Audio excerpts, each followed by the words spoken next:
Clock. So I'm calling the October 6th, 2025 meeting of the Albemarle County Architecture Review Board to order. Could you call the roll, please? Yes. Mr. Vanderwerf, Here. Mr. Matsuno, Here. Mr. Stoner, Here. Mr. Hancock, Here. Mr. Henningsen. Here. Thank you. Thank you. Today's meeting is a hybrid meeting. The public may access and participate in the meeting electronically. Instructions for doing so are posted on the Albemarle County website at the Albemarle County calendar. The public has real-time audio-visual access to this meeting over Zoom and real-time audio access over telephone. Both is provided in the lawfully posted meeting notice. This meeting is being recorded and will be made available on the county's website calendar. This meeting is a public record and subject to disclosure under the Freedom of Information Act. All speakers, when it is your turn to speak, please first state your name for the record. Applicants who are making presentations, note that your presentation is limited to a total of 15 minutes, which you can divide among your team members. Staff will let you know when the 15 minutes are up. If applicants in the meeting room have team members attending virtually who will need to present, please make that known when you come to the podium. Everyone who is participating virtually, please mute your microphone until it is your turn to speak. Do any ARB members have anything to disclose? Not a disclosure, but I regret I need to leave by 1:45 today if we're still in session. No. No. So I am going to be recusing myself from the FastMart discussion on the grounds that I used to work for the firm that designed the building. So I don't know that that represents a conflict per se, but it's a connection. I figure better safe than sorry. So are there any members of the public that want to make a comment about a project that is not on the agenda for review? I don't have anyone online. All right, great. Thanks. So we do not have any consent agenda items today. We have one regular review item, which is ARB 2025-22 FastMart store. So I'm going to hand things over to Frank. Thank you. Margaret, do you have a presentation? Sure. Thanks.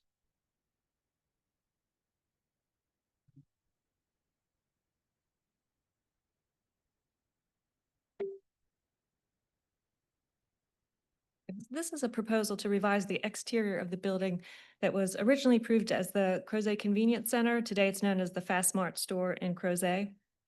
The property is located at 1248 Crozet Avenue, and that's at the northwest corner of the intersection of Crozet Avenue, Three Notch Road, and Railroad Avenue. It's in the heart of downtown Crozet and in the Crozet National Register Historic District. The original building was approved by the ARB in 1999. The existing building is a good example of a contemporary design that reflects the historic architecture of the county, and it sits very well in the historic district. The primary change proposed to the exterior of the building is the painting of the brick walls. The proposal is to paint the red brick black. Our recommendation is that the building not be painted because the paint will make the design inconsistent with the entrance quarter design guidelines.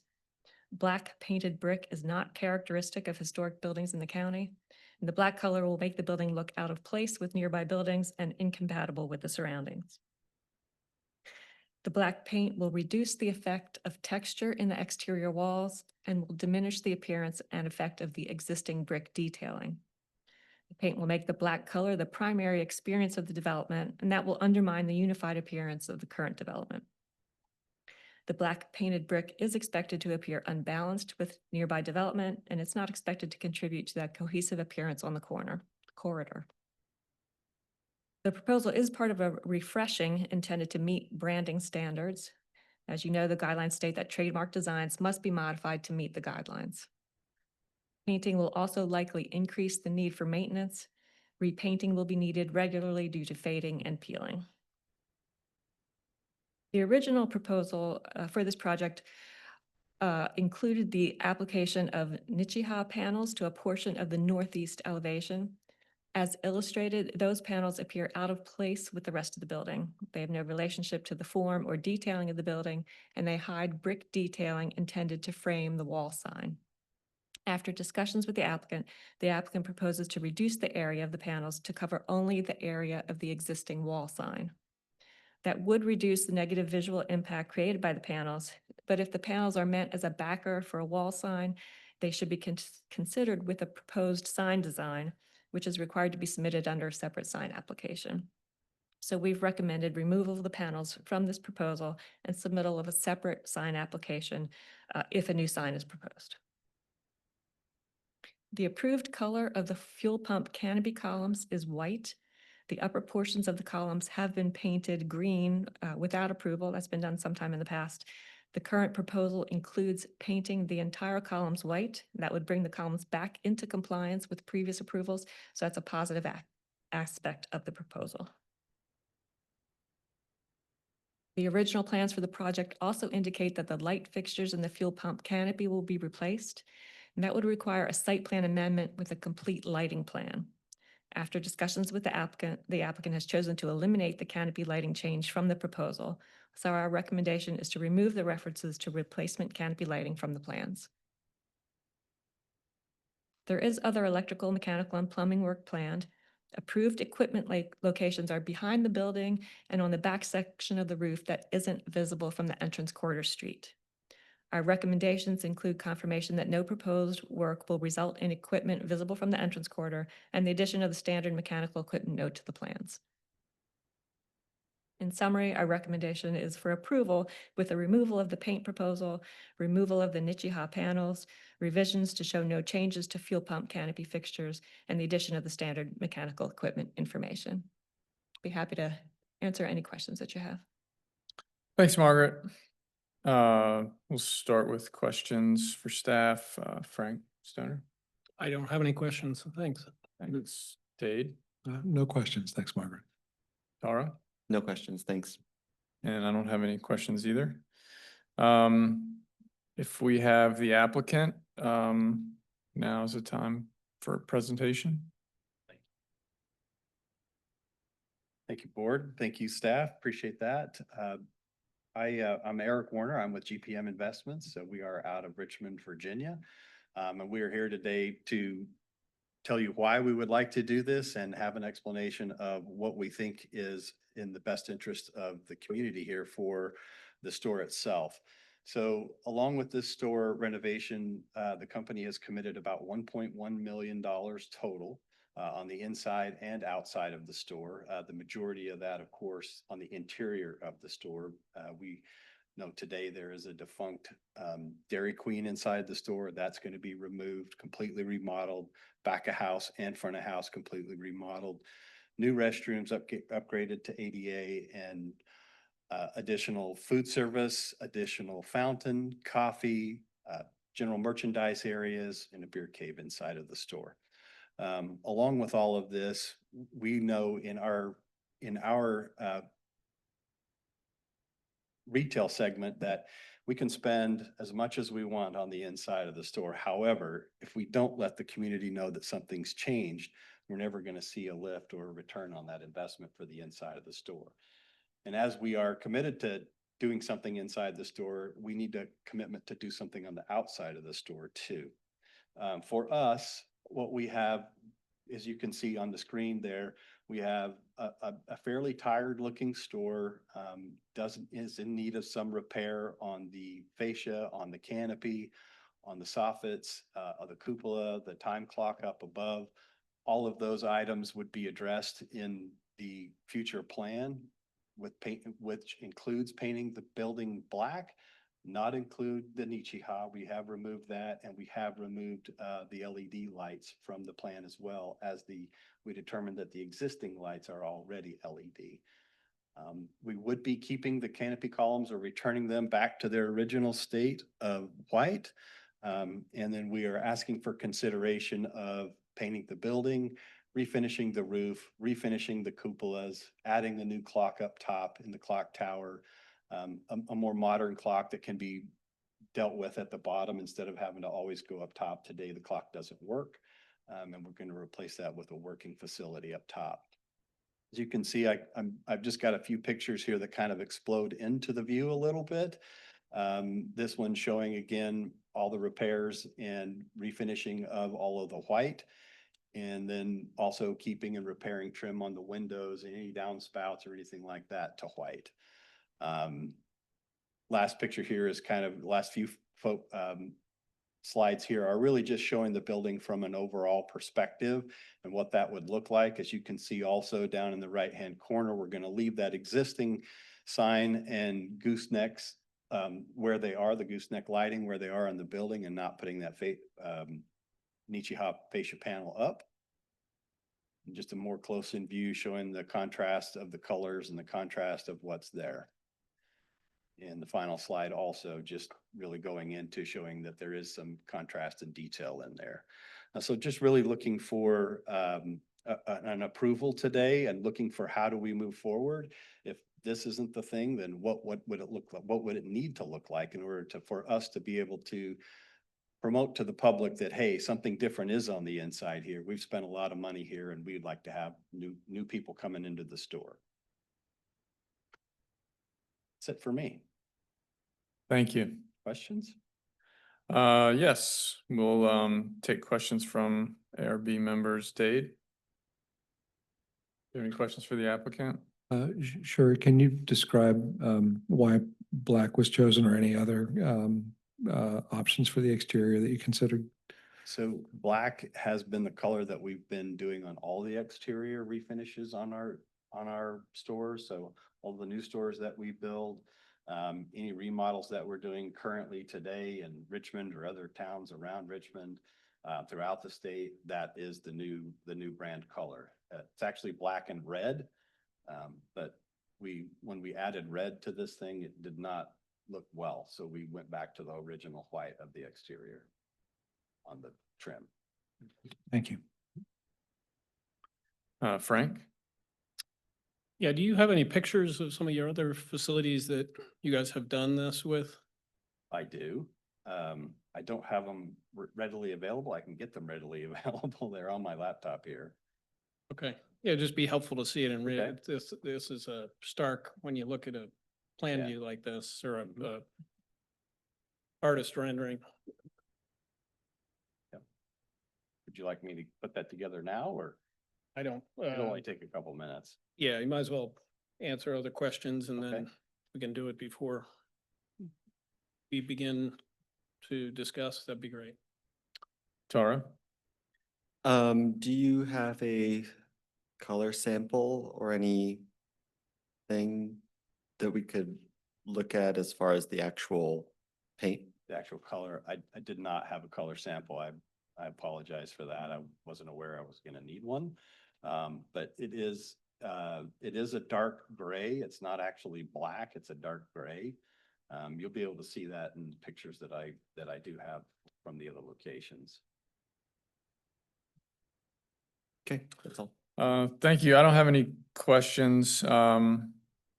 Maybe if there's any members of the public that have any comments during this period, if you want to send, I don't know how we get pictures, the most efficient way to get pictures. I'll put them on it.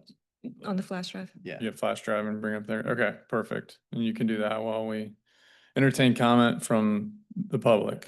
Thank you. Don't have anyone online. Here, is there anybody online? Nope, Anybody in the balcony? don't think so. Nope. Okay. Let's see. I guess we can review the pictures when we're in discussion. So now we'll go into discussion, starting with Taro. Okay, I think the pictures could help some.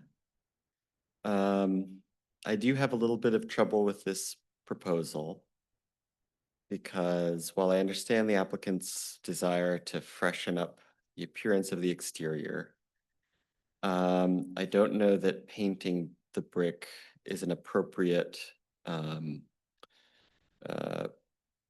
response to the issues that they're raising and to keep it within context of the surrounding entrance corridor. I'm not totally opposed to, I don't think that it needs to be that particular shade of brick. I think, you know, aside from other things that the applicant could consider with the design team, you know, I'm not opposed to changes of color in the brick in general, but I do agree with staff that a painted coating does detract from the texture that's created on the brick. I think like a stain or a lime wash could be appropriate if the applicant wished to modify the color without sort of detracting from the materiality of the brick. But I don't currently feel that painting the brick black is really in accordance with the rest of the entrance corridor. Thanks, Tara. Dade? Sure, thanks, Frank. Well, I appreciate Tara's comments and agree with them, and appreciate as well staff's review. I think generally the black does seem like a very stark contrast and a departure from something outside of the sort of established architectural precedent. This, I think, as I recall, when we were studying service stations and entrance corridors a number of years ago, this one was an example of a rather successful way to meet the guidelines while meeting that function. So I'm glad that Tara brought up lime wash and other, approaches that maybe, select Tara would be open to something besides maintaining the brick, although I think that would be most appropriate in this instance. But there probably are other examples like lime wash or other approaches to masonry that might be more contextual and in keeping with architectural precedent in the county. Thanks, Dade. Frank? I'm gonna wait for pictures. Okay. Uh, How we doing on the pictures? All right. I'll go ahead. I agree with Taro and Dade. I think painting it this color, kind of, at least maybe just the visuals. So I agree with you. And it's going to be nice to see an example, but kind of does away with the detailing, kind of the elements of the architecture and elements of the guidelines that we talk about so much. And I feel like, or the black paint is more of a contemporary kind of color, or just a contemporary feel on a building that's pretty traditional in its detailing and its elements. So maybe that might be what I'm struggling with a little bit. It's just kind of that, just how those two things aren't really speaking to each other. But yeah, and I think this is kind of like a poster child building that we like reference, and I think something would be lost if it's painted black, but I don't think I can ramble anymore, so I think we're gonna get some pictures. Very, very slowly. I'm just kidding. I can ramble more. Yeah, like so many things about this building, I think are referenced in our guidelines, or did I give you Well, anything to comment on? No, I tend to agree. I'm curious to see what the architecture of these other facilities look like, Yeah, because I think to your point, it's one thing to put it on on a building that's pretty contemporary Mhm. in style. It's another to put it on a very traditional colonial Palladian, whatever you want to call it, style architecture. It doesn't feel like a good fit. I'm not necessarily opposed to painting, if it was, I don't know, light gray or something, I'd probably be more open to it. But again, I'm curious to see what the color actually looks like Mhm. on a real building.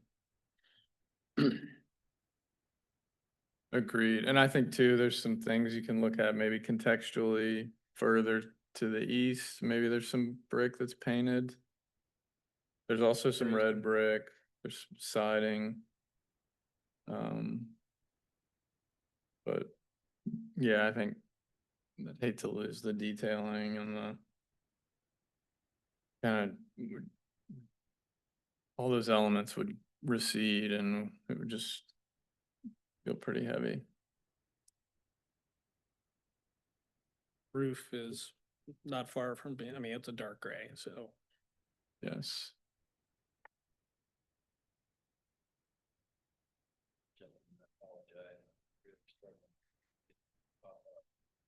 Is there like an address or something you could pass on and we could pull it up on Google Maps or something?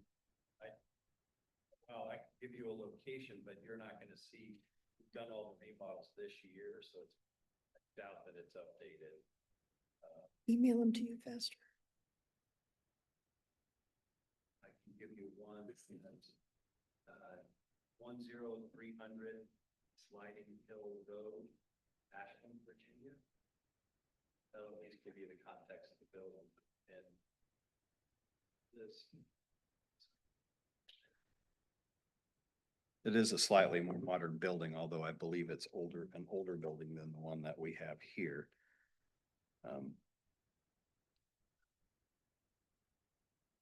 Can't get these files to even pull up at all. I apologize.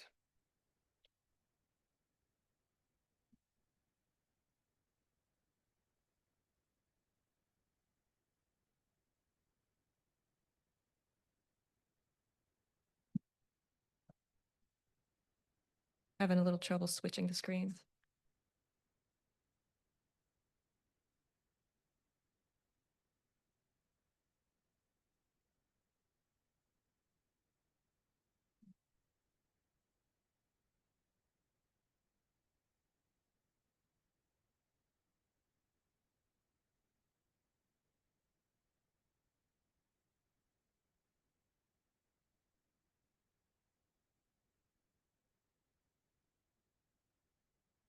So that's the location there. Effectively, what we did there is the building is painted, all the wall color and fascia color are painted black or that super dark gray. All the stand and seam roof you see there are painted red. And the Nichiha panels that we installed run down the canopy side of the building about 10 feet towards the door, and the Fast Crave sign is marked on the door, over the door there. I don't think you can see, yeah, it's really tough to see it, Google Earth. Yeah, so the section between where it says save 15 cents, that's all Nichiha, and then our Fast Crave sign goes right there. Again, I'm continuing to try to get this to open, but it is not opening.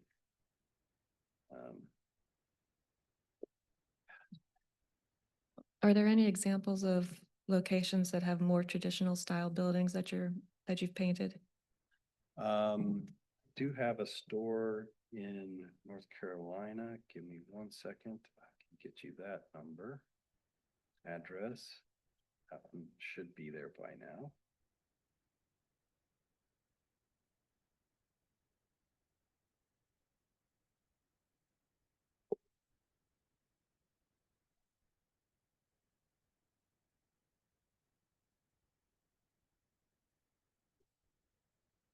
It is located at 2934 Highway 24. That's Newport, North Carolina.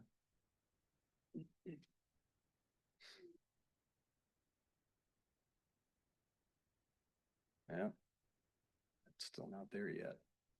It's a brand new store that we recently built, and it is not showing up on Google Earth either. Store 27, I can give you, that's another one that we've remodeled.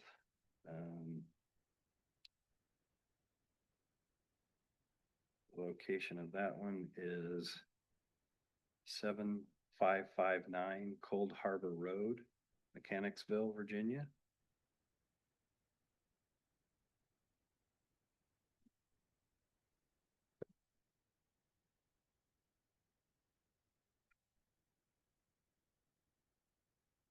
Yeah, that one's not showing on there either. Gosh darn it. Sure to apologize.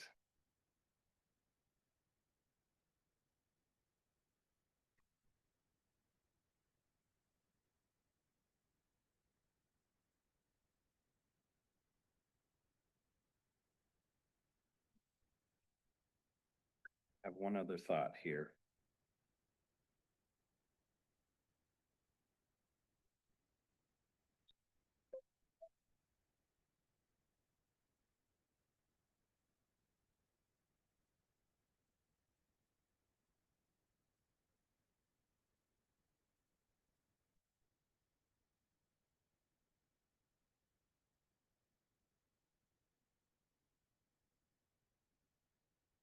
Does this computer have the capability of opening a PowerPoint? It does. Okay.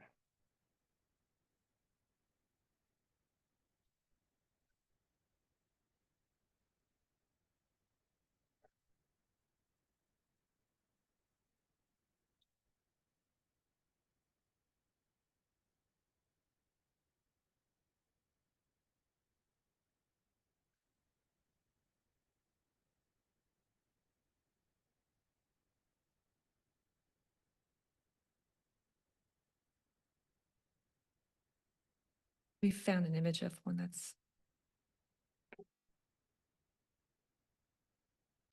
So this, oh, you found what?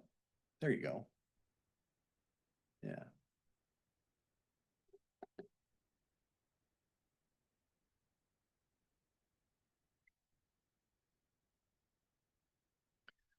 So that's the store, that's our store in Ashland, yeah, sorry. And that's got, you can see the Nichiha panels on the left there. They kind of wrap the corner and then go down that wall.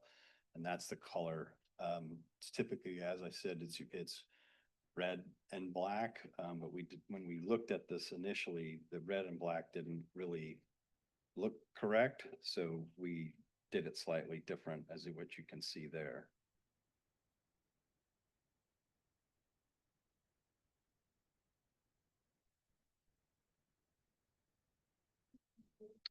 So for, if you don't mind, yeah. So for context, you can see here, Take that down. and put your- this is that same store, 14. These were the rendering drawings that we had of it, and you can see it's an exact match there. This is another store, our store number 57, which is down in the southeast part of Richmond. And again, today it's a lot more traditional. It looks like, oops, like that right there. So today it looks like that with the stone and the ephes and the brick and the blue stand and seam roof going to painted black, the Nichiha panels and the red stand and seam roof. That's the difference of those two. Does that help give any context? Thank you, It that's helped. helpful. Yep. I'd be open to recommendations too. This is what the architects came up with. This is what they're saying, hey, this fits the design. But ultimately, we'd love to remodel this store, do the inside and the outside, but really just need some ideas from the group, if you guys can provide them, on what guidelines we could do. What do you guys think we could do to a building that looks like that would assist us in letting the public know, hey, something's changed here? Thank you. Yeah, I don't know if we could add a few more comments and then we'll see staff's recommended motion. Thank you for your presentation. Yeah, thanks. Thank you, guys. I'm generally sympathetic to branding, retail branding of facilities. I think in this case, the examples you're showing us tend to be pretty contemporary, gone from moderately contemporary to very contemporary with kind of what you guys have done. Unfortunately, I think this building is not well suited to that kind of conversion. because you can't change the architecture of it unless you want to rip the roof off and start over. You're stuck with a pretty colonial, traditional building. And for that reason, yeah, I feel like black's not an appropriate solution. You have red, I don't know how we'd feel about a black roof. That would give you, you'd at least have the color combination, but I couldn't support black as a brick color. Thank you. Yeah, and I feel like there were some other comments from board members that, we would entertain a lime wash or perhaps another color if painting were desired, but yeah, I think it sounds like we're in agreement that the black is not appropriate in this context with this architecture. But we can take a look at the staff's comments and recommended motion, and hopefully this will give you some guidance It does. Thank you. as you move forward. And thank you. You were probably, I don't think an applicant has ever had to act on their feet as much as you just did and produce images. And you didn't even use AI. So that was impressive. I don't know how to use AI, to be fair. So, Thank you. yeah, thank you guys. Appreciate it. Would we support a black roof? I mean, it's kind of black now. I know, just blacker, I guess. Yeah. I don't, just to get some I mean, sense that it's different. is there a solution that's really I mean, because I feel like with the existing building, and I'm glad that there's something like, I stop by for beer and candy and stuff every now and again. It's good that something's happening to the building. I agree. Yeah, I mean, but possible that the building will, like, is there anything that could be done, signage, like a new monument sign design? Like, I'm not opposed to using gray brick or something if that is desired, that like a brick with a through color that would replace a sign or include the new branding that's separate from the architecture, and then the architecture just gets cleaned up a little bit, like a power wash and a couple of signs taken off the wall and refreshed and stuff like that. Like, I feel like that would. Signing, sure, heavily restricted their signage. So Well, we're gonna look at the sign anyway, or like staff, or like it would be as restrictive to do the sign as it would to do the architecture, like it's not any worse. It might be easier for you, honestly. And I could imagine like like a low brick monument sign of a given height, like with dark brick and your branding like that. And just, Black sign. and yeah, and just clean Yeah. up the building, that might be okay. I mean, it's kind of up to you and your design team to make a proposal. I think we'll have both for you guys. Let's, if you could come back up to the podium if we're gonna have a back and forth, just so it's captured for the record. Yes, yes, sir. Sorry about Sorry. that. Yeah, I know that we're gonna resubmit. I also know that the company wants to do something with the color of the building itself. So, maybe it's a darker brick color or it'll be paint. And something that we'll have to keep up with, obviously, from a maintenance perspective, but, I heard one person say maybe gray, and a different colored roof, with the white cupola and clock on top. That might look good. Or maybe it's a different colored roof up on top of the cupola. Maybe that one's red and all the others are gray. I can just provide some things for you guys to take a look at. And then just for clarification for me, do we come back to this meeting again for a re-review? Probably, yeah. Okay. Yeah, some applicants, I'll interject, like to schedule a work session so that if you develop some concepts, it would be a chance to have a dialogue. And then occasionally that can turn into a motion, but and that can happen faster than I think a full submission and review. Yeah, and good news is we meet more frequently now, so you would be able to get back and have a work session, I think, pretty quickly. Okay, that'd be awesome. We do I don't want have, to overpromise for staff, but I think it's better than it used to be, maybe. I'll work with Margaret and see what we can come up with and we'll go from there. Okay, That sounds great.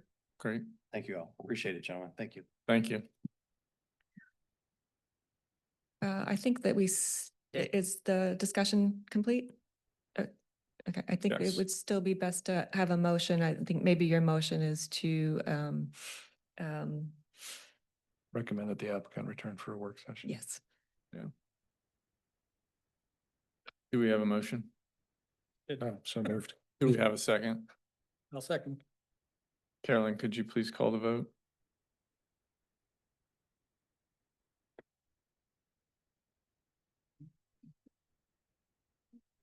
Aye. Mr. Stoner, Aye. Mr. Matsuno, Aye. Mr. Vanderwerf. Aye. Thank you. Thank you. Now, Chris, you're the chair again. Yeah, thanks a lot. I think you guys did great without me. So. We have one work session today. It's ZTA 2024-01, RIO 29 Form-Based Code Update. Mariah, if you have a presentation. I do, and Dade, I realize you have to leave. So you might My get apologies. to, I'll enjoy the introduction. yes, yes. Won't start there. We'll start with I'm not starting on slide 1.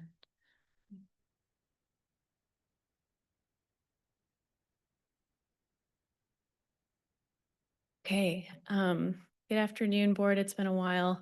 For the record, my name is Mariah Gleason, Senior Planner, Planning Division. Today I'll be talking about the county's effort to update the current RIO 29 form-based code and specifically the changes related to the entrance corridor guidelines that are reflected in that code. So we'll start with some context and background and go through each of the changes related to the entrance corridor guidelines.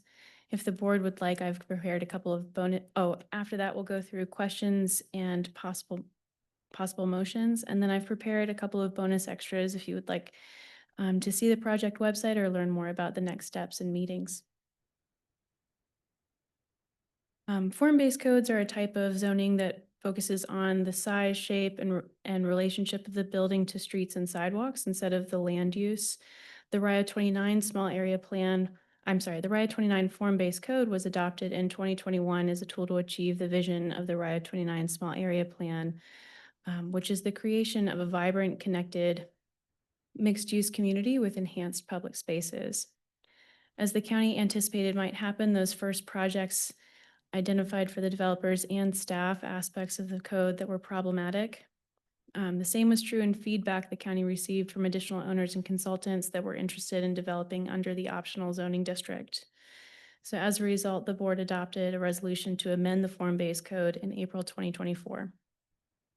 We were very lucky to be able to team with EPR and Dover Cole, who are form-based code experts. They've worked on award-winning projects all over the US, including Arlington County. At the beginning of the project, we thought we would just be making text edits to the code, but what we found through input and listening sessions with developers, architects, and owners was that more substantial revisions to the code were needed. At the same time, we realized that the organization and language of the code needed to be updated to align with the formatting of the zoning ordinance or the zoning modernization effort. These are examples of the feedback we received in corresponding revisions to the proposed code. One thing that we've been particularly mindful of through this process is that one of the major drivers encouraging developers to opt into this optional zoning district is the ability to get a site plan approved relatively quickly. So we're doing our best to make sure that the requirements of the code are coordinated with other groups and agencies so that ideally the form-based code can continue to be an administrative review and approval process. So now we'll go through specific proposed revisions that are related to the entrance corridor guidelines. And, oh, wait, I wanted to do one more slide in that. Okay. So in the report to the board, we identified 6 proposed changes related to the entrance corridor guidelines. I'm actually going to start with the 6th change because it's foundational to the other proposed changes we'll be discussing. So on this slide, I'll talk about what the colors mean, the issues with the current map shown on the left, and then how we work to address the issues on with the proposed map on the right. In the code, there are 3 character areas. The character areas are used to describe the intensity of development and level up activity. The red areas are the core character areas, which is the heart of the district. Having the most activity and densest development, you can think of these as destination centers. The white areas are flex character areas, which allow for more flexible building forms and are focused on providing safe, comfortable bike and pedestrian connections from the edges of the district to those destination areas. The blue areas or edge character areas have the lowest development intensity and function as the transitionary zones between dense urban development and existing single-family neighborhoods. So there are 2 big hurdles with the current character area map. The current map tries to create a pedestrian-focused destination at the intersection of 2 high-speed, high-volume roads, Route 29 and Rio Road. People don't tend to window shop at 40 and 50 miles per hour across 6 lanes and 8 lanes of traffic. They have other things to worry about, and we want them to focus on those things. So, and then the second issue is that the current map requires commercial or retail uses in every development within the core. This current core is too expansive for that requirement. It dilutes instead of concentrates economic and pedestrian activity. So the proposed map on the right shifts the core to 3 existing shopping centers where there's already a density of commercial activity: Rio Hill Shopping Center to the north, Albemarle Square, and Fashion Square Mall. This effectively separates the pedestrian-focused destinations from high-speed vehicular corridors, creating safer, more pleasant pedestrian experiences where folks are invited to stay and linger and visit multiple businesses, while also preserving the primarily vehicular functions of Route 29 and Rio Road. Also, the commercial requirements for developments within the core have been reduced so that they only apply to destination street types located within the core instead of every street within the core. And I'll just say here that destination streets are a new street type that codify the vision of a compact activity center. So now we'll go into the proposed code, and I'll walk through text changes there and also introduce you to the new formatting. And we can talk about how the map looks if you want.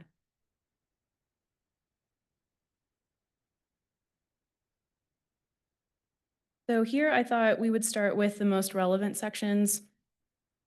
So we'll start with the architecture section. And I've highlighted all of the changes in yellow. I can increase the size of this so you can see it a little bit better. It looks neon here, my goodness. Okay.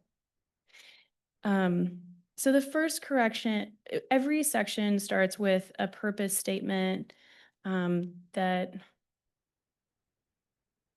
will be used in each section has a purpose statement. We'll start there. Each section has a purpose statement, and then followed by an applicability section, which as you read through, you use that section to decide what your specific proposal needs to do, what requirements are required of it.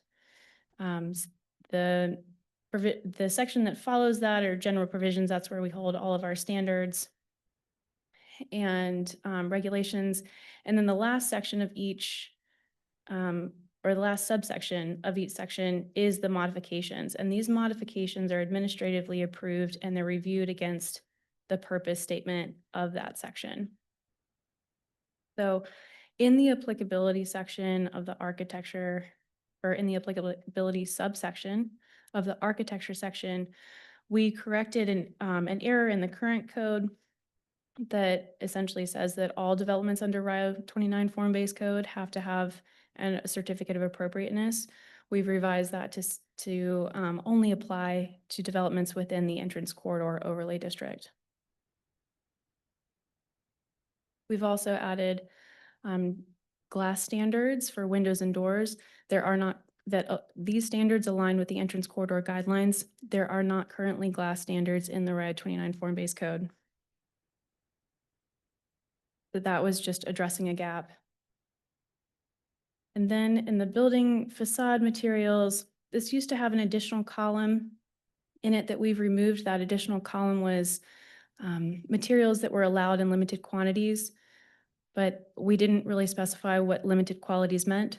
So we've removed that category and added it, well, it's absorbed into the permitted materials column, and we've noted when that material can only be used as an accent, and then defined that an accent material is any material that does not exceed 15% of the facade.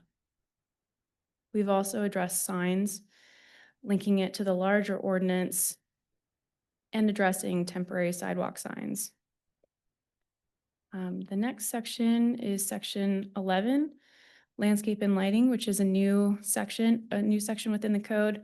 We previously had those requirements in 3 different sections, and sometimes those requirements conflicted, or they were able to conflict if people made use of certain provisions. So we've comprehensively combined them and addressed them into one section. And in this section, what we did is made sure that required trees and shrubs had be selected from the county's planting list. That was a gap in our current ordinance. We've also required the standard plant health note to be included on landscaping plans.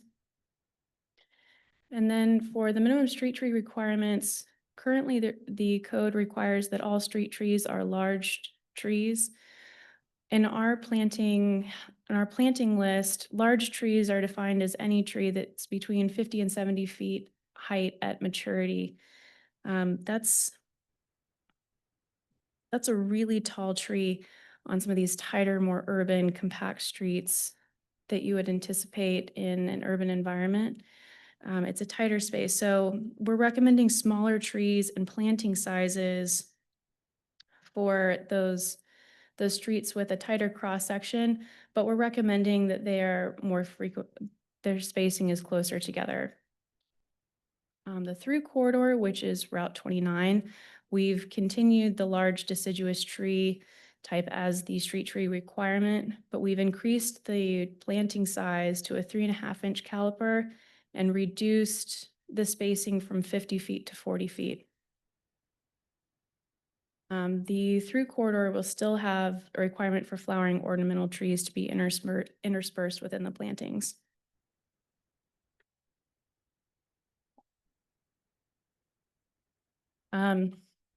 Thanks, Dade. For the landscaping of off-street surface parking areas, we've included a requirement that shrubs be included in the perimeter parking when they're abutting and with the perimeter parking requirements when they're abutting public roads, and we've specified a minimum planting height and spacing. We've also, okay, that wasn't me. I highlighted in blue this large trees. We'd like to further amend that to allow medium and small trees when it fits the development proposal and just give the developers flexibility in that. We've also replaced the requirement for the entrance corridor requirements require 1 tree for every 10 parking spaces. We've replaced that requirement with a tree canopy requirement for off-street surface parking areas. And that's to get a little more decidedly towards that urban heat island effect. And so instead of a columnar planting, which might not provide any shade, this really requires a shaded area over the pavement and allows for infill development as it comes in or wants to come in. 12, and we can talk about 12% if you'd like. That's when we looked at approved site plans in the past 2 years, it was the average was a 12% canopy provided by those 1 tree for every 10 spaces. So that shouldn't be a significant change for designers. Moving on to the lighting section, we've added the requirement for light levels to stay beneath or to not exceed 20-foot candles at the ground, consistent with the entrance corridor guidelines. We've also addressed and provided standards for pedestrian lighting. Just to differentiate, street lighting is meant to light streets and cars. Pedestrian lighting is meant to light paths for people. So sidewalks and shared use paths. So the standards here address safety and consistency along those paths. We've also amended the pedestrian light height requirements. 20 feet is what is required by the entrance corridor design guidelines. On those streets where we anticipate more pedestrian activity, we've reduced that to 15 feet to allow that sense of enclosure and prevent lights from shining into residential spaces like apartment buildings. So now we'll go up to section 5, which is our street section. And the change there is adding the requirement for not a requirement, but more of a standard around primary streets. We don't have this in our current code, but this addition of adding a street hierarchy standards helps identify a primary street within which parcels, developments, or buildings must be oriented. So this ensures a consistent building design and placement along those higher ranking streets where the code is anticipating people are trying to provide in the Avenue Boulevard links to those destination streets. Then we move to section 8, which is building form. And the change there is requiring building entrances to face the primary street. Again, getting towards that orientation of the building. And then in section 9, we added standards around dumpster pads and loading areas. We essentially addressed dumpster pads. They are not currently addressed they're not addressed in the current ordinance. And we address them by specifying where they should be located and that they should be screened. And then while the current ordinance doesn't require loading areas, we are proposing that the proposed code address that, realizing that loading areas are just a regular occurrence with apartment buildings and commercial and retail uses. So we've added those requirements and when they are required. Those loading spaces are consistent and reflective of the ones used in Arlington County. So those are all of the changes. Are there any, I know we've gone through a lot. Are there any aspects that you'd like to talk about? I'd be happy to answer any questions. I guess we'll start with questions. Tara, do you have any questions? Could I ask about the priority section? So is the idea that Is it the primary street? yeah. So the primary street sets how does this work? Would you mind explaining it a little bit Sure. more? So if you're coming with, whoever is coming with the development would, if they're surrounded by two streets, say it's like Rio Road or a better use is Berkmar and Rio Road. We'll go to the map. So we just recently had our two developments were on Rio. Well, we'll do the first development actually. So the first development we had come in was this set of parcels, and it was on Rio Road, and it had the requirement to put in a local street. One of the other requirements within this code is to add streets or create a block grid of streets, a grid-like block of streets. So every block has to be no more than 400 feet.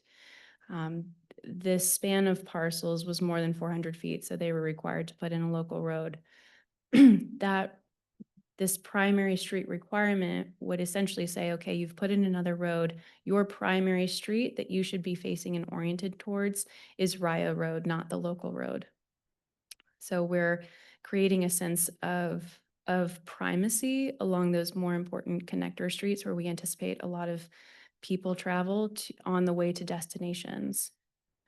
It's looking at more than just car traffic. It's looking at where we anticipate putting people.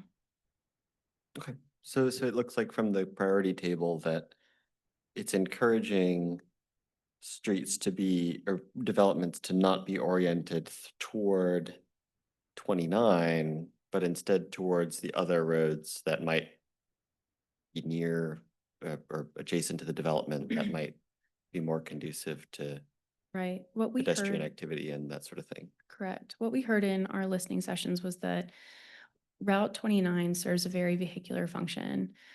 People don't really stay and linger there, so using that as our destination streets that are oriented towards people was not a safe condition and not really um, an intuitive one to stay and linger beside 45 and 50-mile-per-hour traffic. So we separated those systems. So um, there are parcels where there will be no other street to face. But typically the vehicular entrance to these places will be along Route 29. And then the people and the entrance for people will be on those side streets where the neighborhoods are closer. Okay, yeah, that seems great. Thank you. Frank, any questions? Yeah, I've got a number of questions. One, there's some obviously new big box retail, particularly in the southeast quadrant. Mhm. Is this optional for, so as a future is a- developer, I don't have to do this. I can opt out and do the existing HC Right. requirements. This is an opt-in zoning ordinance. How do you, in the interest of creating sort of a comprehensive community standard, right? How do you, if somebody comes in next to Belk, for example, the infrastructure is going to be vastly different, the parking is going to be different. Like, have you guys thought about how you actually make this work?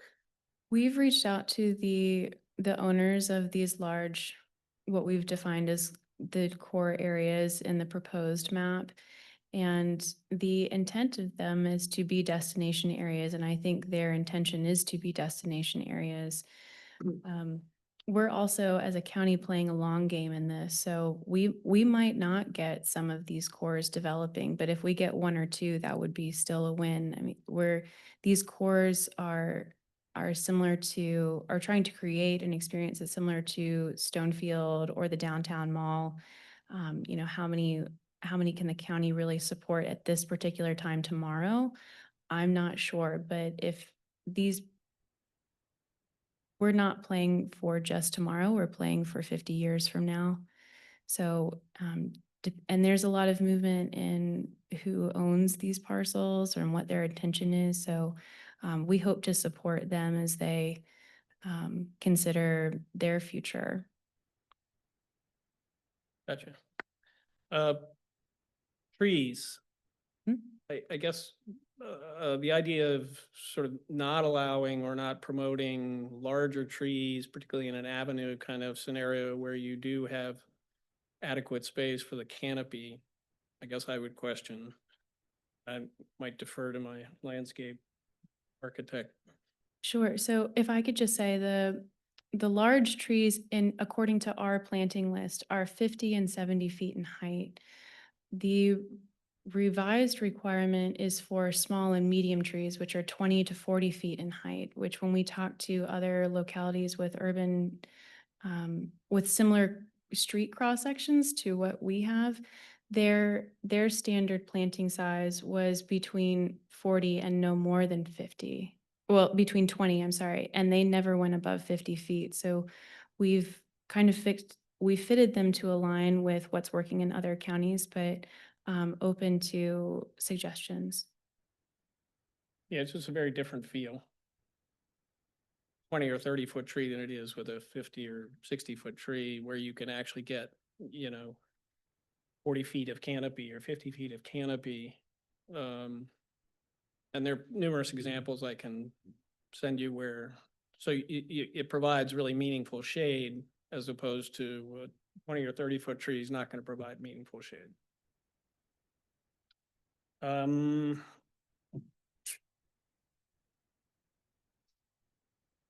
Uh. Yeah, those are my, I guess, primary issues. Lighting I guess, on destination streets is required or optional. Required. And I guess if it's a VDOT street, VDOT has this odd requirement where you either can only light the sidewalk or you have to light the entire right of way. I'm not aware of that requirement, but we are working with VDOT to have alignment between the proposed revisions and their requirements and figure out what will be under VDOT's purview and what will be under the county purview and what will be under the developer purview.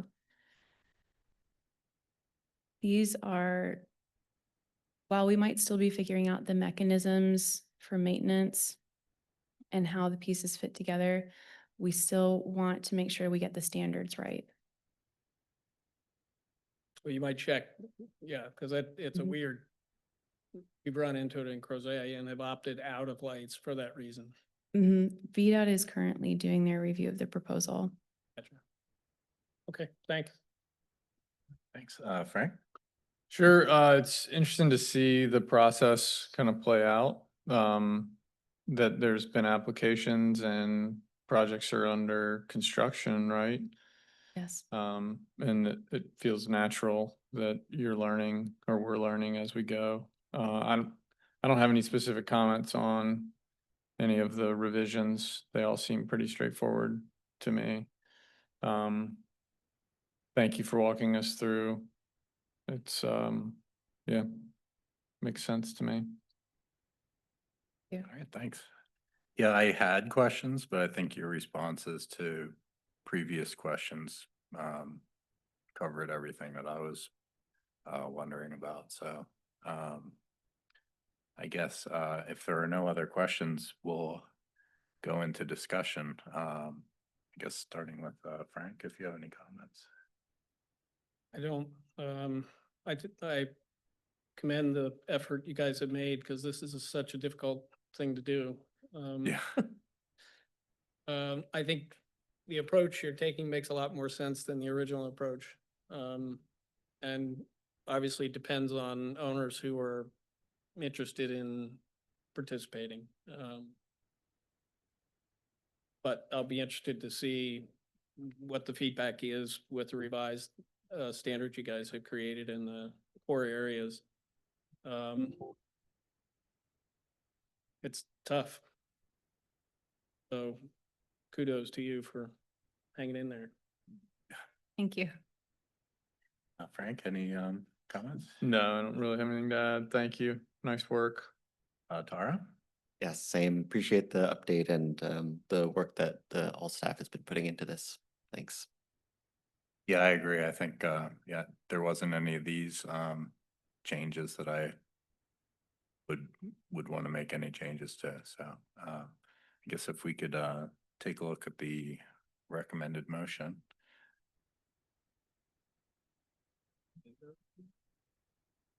I think there was, yeah.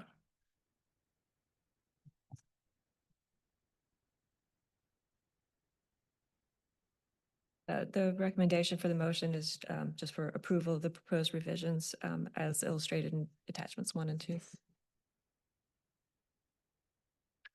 I guess, does anybody have any tweaks or anything that they would want to? Trees and lighting. Guess needs a little more research. Would you like us to bring that back to you? Yeah, that'd be great.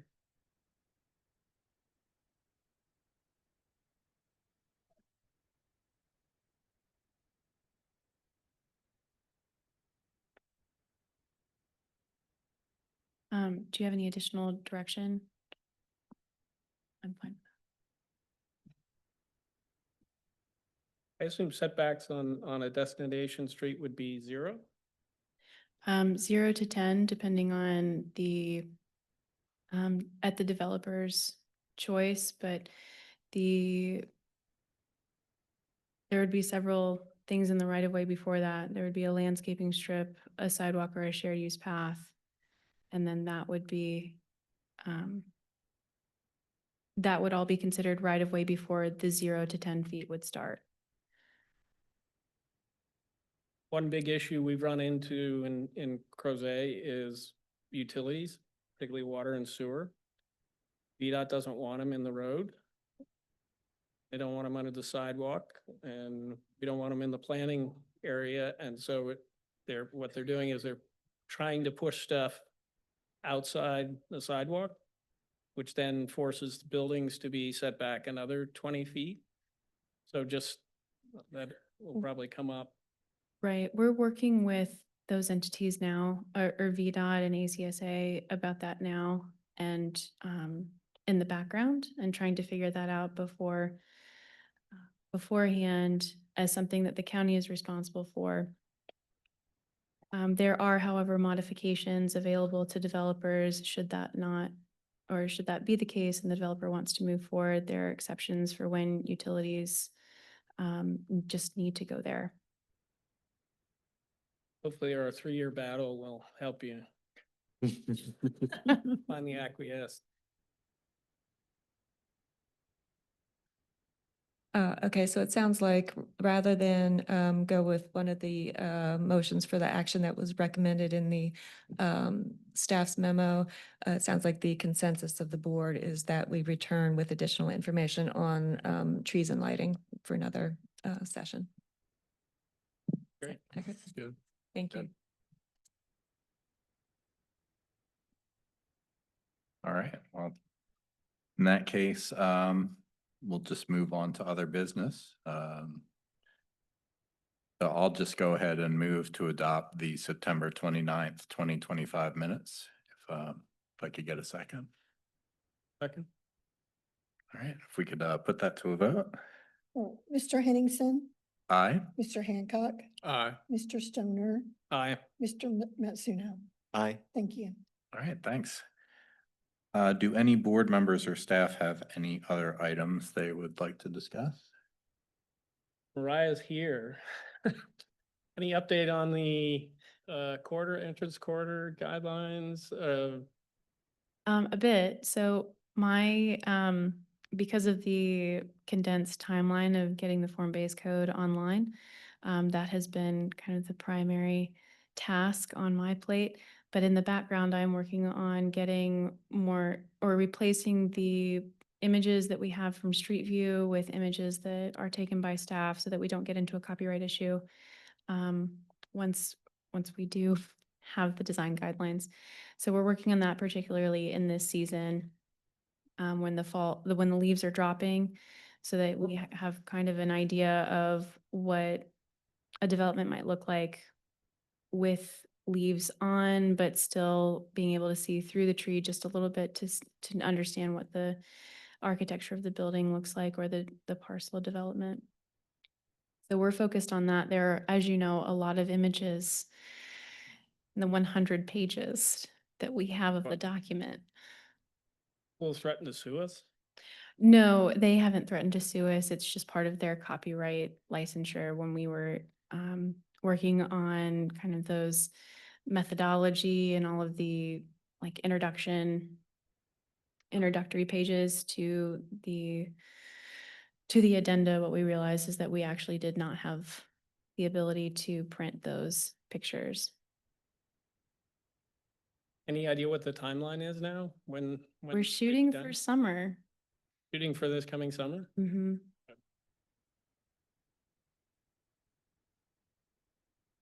This project will end it's slated to end in March. So we're hoping to get right back to it. Thank But you. some people have us researching all these things.